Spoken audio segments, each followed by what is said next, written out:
Olá IPCA, hoje é quinta-feira, dia 28 de novembro de 2013. Estamos juntos há 543 dias lendo a Bíblia e hoje leremos o Salmo de número 105. Só que por questões didáticas, que daqui a pouquinho vão ficar mais claras, eu vou também comentar hoje o Salmo 106, que é a nossa leitura de amanhã, o dia 544. O vídeo de hoje, portanto, vale por 2. E eu creio que você não terá dificuldade em compreender isso. Por quê? Porque se você vem acompanhando o nosso estudo do Antigo Testamento, você conhece bem a história de Israel. Conhece o que Deus prometeu a Abraão, a Isaac, a Jacó, o que Deus fez na vida de José, como o povo foi parar no Egito, como Deus o tirou de lá com milagres, com prodígios através de Moisés, a revolta do povo no deserto, a ingratidão do povo, o período de trevas que foram os dias dos juízes e tudo mais, até que chegássemos à época de Davi, que é o que estamos estudando agora. E o Salmo 105 e o Salmo 106 basicamente relembram essa história, com uma diferença muito importante. O Salmo 105 mostra o quanto Deus foi fiel nesse processo todo. Convoca as pessoas a renderem graças ao Senhor no verso 1, a fazer conhecidos entre todos os povos os seus feitos e a cantar salmos ao Senhor, porque Ele se lembrou de todas as suas promessas, Ele cumpriu tudo o que prometeu, Ele conduziu o seu povo de maneira maravilhosa. E aqui então vai se falar de Abraão, de Jacó, do Egito, antes disso até de José, das pragas no Egito e de todo o poder que Deus demonstrou em fidelidade na salvação do seu povo. Você não vai ter dificuldade para entender a mensagem do Salmo 105, não há muito o que comentar. O Salmo 106 também tem essa finalidade de fazer um resgate histórico, de contar os feitos acontecidos na história do povo de Israel. Porém, em vez de destacar o quanto Deus foi fiel, o Salmo 106 destaca o quanto o povo foi infiel. E aqui então nós vamos ter outros fatos selecionados da história, diferentes dos fatos selecionados no Salmo 105, para mostrar outro lado da coisa.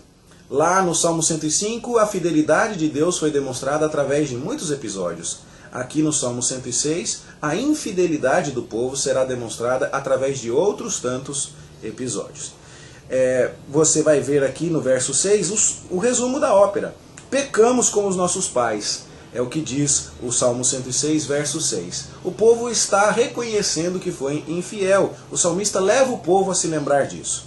E aí você vai ver vários episódios da história do povo de Israel sendo lembrados aqui. Eles se esqueceram das maravilhas que Deus fez no Egito. Houve a rebelião de Datã e Abirão, verso 17. O bezerro de ouro, verso 19. Os espias que desprezaram a terra de Canaã, verso 24. O pessoal que seguiu a sugestão de Balaão e adorou a Baal Peor, verso 28. A revolta de Massá e Meribá, verso 32. A indiferença dos israelitas para com os povos que eles deveriam exterminar depois que entraram em Canaã, liderados por Josué, no verso 34. E aí você vai vendo o quanto o povo foi escancaradamente infiel. Você se lembra da fidelidade de Deus no Salmo 105 e da infidelidade do povo no Salmo 106. Mas, apesar de ser um povo infiel, Israel olhava para Deus, cujas misericórdias eram muitas. E no verso 44, o salmista se lembra disso, que Deus olhou para o seu povo quando eles estavam angustiados e ouviu o seu clamor. Lembrando aqui então aqueles dias dos juízes em que o povo clamava e Deus lhes suscitava um libertador. Então, o Salmo 106 termina com um pedido baseado nessa misericórdia.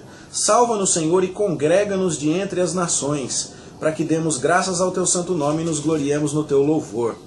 Aparentemente, esse congrega-nos de entre as nações sugere que este salmo foi escrito numa época em que o povo estava cativo já.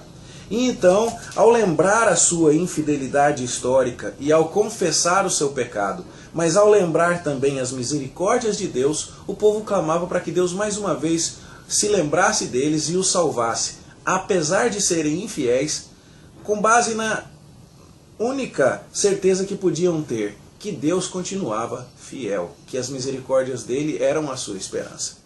Então, não há dificuldade em compreender Salmo 105 e Salmo 106. Dois salmos históricos, um lembra que Deus fez tudo certo, o outro lembra que o povo fez tudo errado, mas este segundo quando vai falar que o povo fez tudo errado, exorta o povo a confiar na misericórdia de Deus, que continua fiel.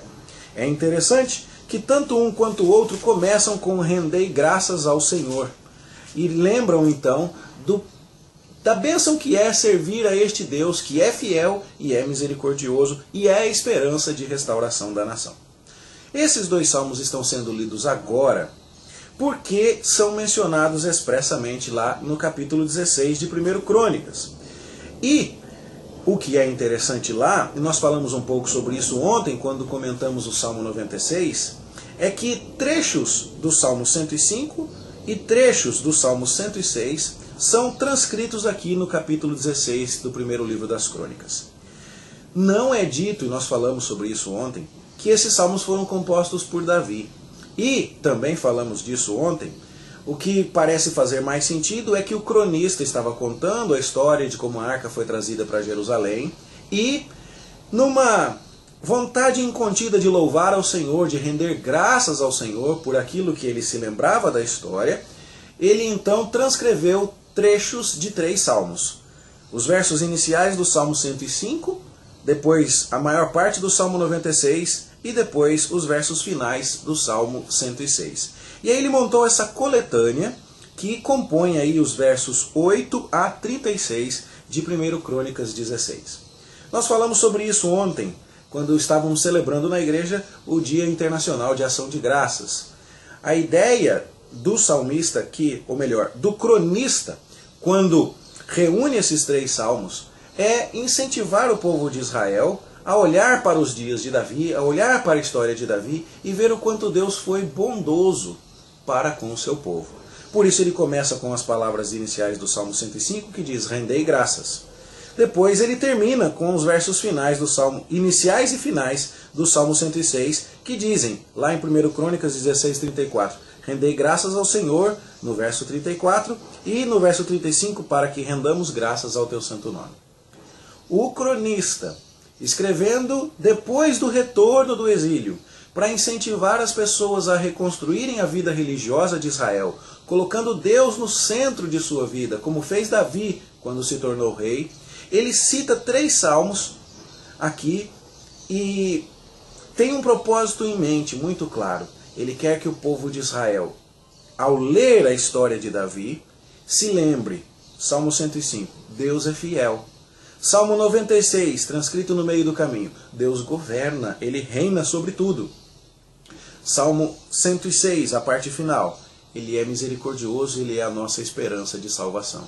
Tenhamos, portanto, um coração agradecido, rendamos graças por pertencer a este Deus, fiel, poderoso, misericordioso. E vamos olhar para trás, para os dias em que Davi unificou o povo de Israel para adorar em Jerusalém.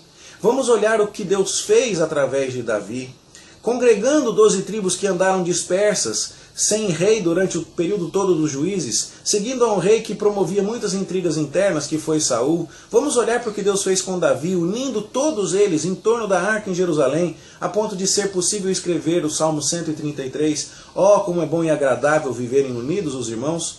O cronista então convida, vamos olhar para aqueles dias. Vamos lembrar que temos um Deus fiel, poderoso e misericordioso. E vamos, então, ter nesta história a certeza de que Deus pode nos ajudar a reconstruir Jerusalém agora, de uma perspectiva fiel, de uma perspectiva agradecida, de gente que confia que Deus vai restaurar a vida da nossa nação. Essa é a ideia. O que estamos mostrando para você aqui? Estamos mostrando um pouco da história da composição do Novo Testamento e como os escritores bíblicos alimentaram uns aos outros. Isso porque a história de Davi que lemos em Samuel foi escrita pouco tempo depois dos dias de Davi. Os salmos, como um todo, foram escritos depois que Davi organizou a vida religiosa de Israel, nomeou músicos, construiu instrumentos musicais para eles, Salomão ergueu o templo, e então uma longa tradição de salmos foi sendo escrita. Entre eles, Salmo 96, Salmo 105, Salmo 106. Então, tempos mais tarde, o povo vai para o cativeiro, o povo é aniquilado por Nabucodonosor, o templo é destruído, e lá na época do período persa, eles são chamados a retornar para Jerusalém. Quando vão retornar, o que é que o cronista quer dizer para as pessoas que estão voltando? Precisa reconstruir a cidade, precisa reconstruir os muros, precisa reconstruir o templo. Parece que nós não temos recurso para isso, mas vamos olhar para trás e vamos lembrar. Olha o que Deus fez na época de Davi. Se Deus autorizou e ajudou Davi a unir o povo naqueles dias, Ele pode fazer o mesmo agora. Vamos nos lembrar do que andamos cantando durante tanto tempo. Deus é fiel, Salmo 105. Deus governa, Salmo 96. Deus é misericordioso, Salmo 106. Ele vai nos ajudar a fazer isso. Vamos então olhar para trás com gratidão pelo que Deus já fez e vamos encarar o futuro com confiança de que Ele fará o mesmo novamente de acordo com a sua vontade. Então, o que você tem aqui é um jeito bonito de entender como foi que o autor de Crônicas se serve da história de Davi, dos Salmos e de tudo mais para contar para nós uma história, para contar para o seu povo uma história que hoje também nos inspira muito. Isso, espero eu, ajude você a compreender por que temos tanta diferença entre a história contada em Samuel e a história contada em Crônicas. Porque temos um salmo citado, uns 3 salmos diferentes, reunidos aqui e colocados no meio do livro das Crônicas. E em tudo isso, o que a gente consegue aprender no uso que um escritor bíblico fez das palavras do outro? Foi sempre o retorno à mesma verdade. Servimos a um Deus fiel, que governa e tem misericórdia de nós. Esse é o motivo para rendermos graças ao Senhor por toda a nossa vida, para termos um coração agradecido, ainda que a realidade da nossa vida às vezes seja tão difícil quanto era a realidade da vida de Israel nos dias do cronista. O templo estava derrubado, a cidade estava destruída, os muros estavam caídos, mas ele olhava para trás e dizia: Deus é fiel, Deus é poderoso, Deus é misericordioso, Ele vai nos ajudar. Estes 2 salmos, então, que estamos considerando hoje no contexto de Crônicas, vão nos lembrar exatamente disso. Seja qual for a história que você estiver vivendo, sejam quais forem os problemas que você estiver enfrentando, renda graças ao Senhor nesta quinta-feira, Dia Internacional de Ação de Graças. Descanse no fato de que você serve a um Deus fiel, poderoso e misericordioso. Que Ele abençoe a sua vida e que estas palavras encorajem você a seguir confiante, ainda que o cenário lhe pareça desfavorável. Deus atendeu às promessas e às expectativas do cronista. Ele escreveu para incentivar as pessoas a reconstruírem o templo, a incentivar as pessoas a reconstruírem Jerusalém. E elas, com muita luta, chegaram lá. O cronista lembrou o Salmo 96, que falava aqui da arca sendo trazida para Jerusalém. Essa ideia do verso 33 aqui de 1 Crônicas 16, o Senhor vem julgar a terra, é citada lá do Salmo 96 e tem a ver também com a entronização da arca lá, com a colocação da arca, o trono de Deus lá em Jerusalém. Deus está entronizado acima dos querubins. A tampa da arca tinha 2 querubins. Isso significava então que Deus, simbolizado na arca, estava assumindo o seu trono ali em Jerusalém. E ele vinha para Jerusalém para julgar, para governar a terra. O Salmo 96 então fala: olha que maravilha, a arca está em Jerusalém, o trono de Deus está entre nós, Deus vai nos governar. Só que isso também significou mais tarde que o próprio Senhor veio para governar a terra na pessoa do seu Filho Jesus Cristo. E essa promessa, embutida aqui no Salmo 96 e citada em 1 Crônicas 16, se cumpriu. A gente sabe inclusive disso. O cronista não. O cronista, no entanto, tinha muita fé. Ele olhava para um passado que na época dele nem era tão completo quanto o passado da nossa época.